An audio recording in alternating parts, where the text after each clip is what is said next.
Hi, my name's Matt Day. I'm the Chief Wine Officer from Corkscrew. This week we're going to be looking at spicy food. Spicy foods are some of the most difficult actually to pair with wine because obviously there's the spice, there's the chili, there's an awful lot going on. And you'll see from my selection that most of the wines that we're looking at today are whites.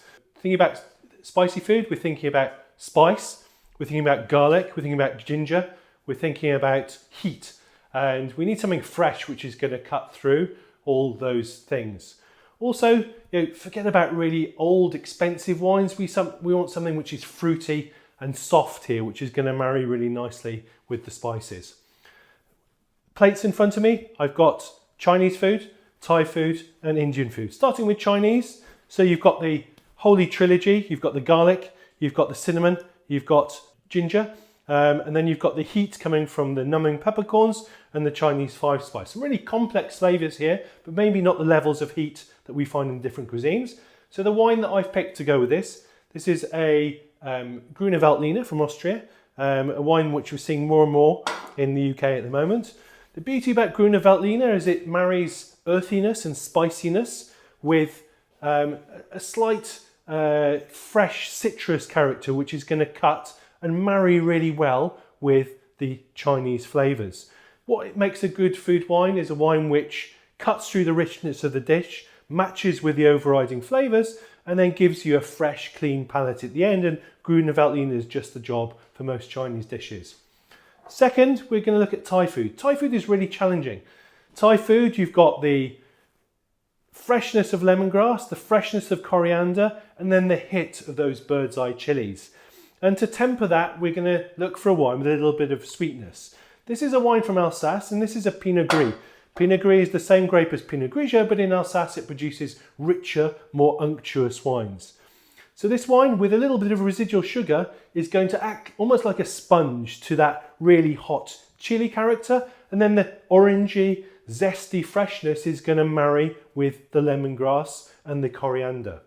Finally, the kind of king of spicy food, Indian food. Very, very complex. So looking at the plate here, we've got some of the spices. We've got turmeric, we've got coriander, cumin, chili powder and bay leaves, but there are hundreds of spices that can go into Indian foods. With that in mind, we're going to look for a wine which is going to bring out that spicy element. The wine that I've picked for Indian food is from Alsace in northeast France, and this time we're looking at a grape variety called Gewurztraminer. Gewurz means spicy in German, and Alsace is right on the border with Germany. So this wine is hedonistic. It's got elements of spice, pineapple, rose water, rose petals, and it's going to echo some of the spices that we're going to find within the complexity of the Indian dishes.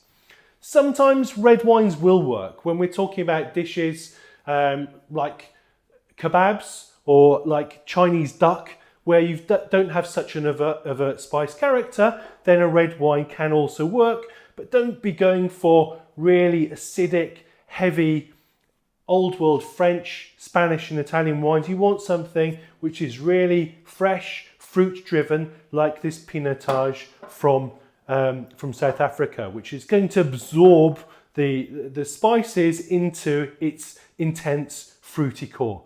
So just to sum things up, with Chinese food, we've got crisp and earthy, this lovely Gruner Veltliner from Austria. For the Thai dish, we've got the Alsatian Pinot Gris, unctuous, which is going to kill that chili heat.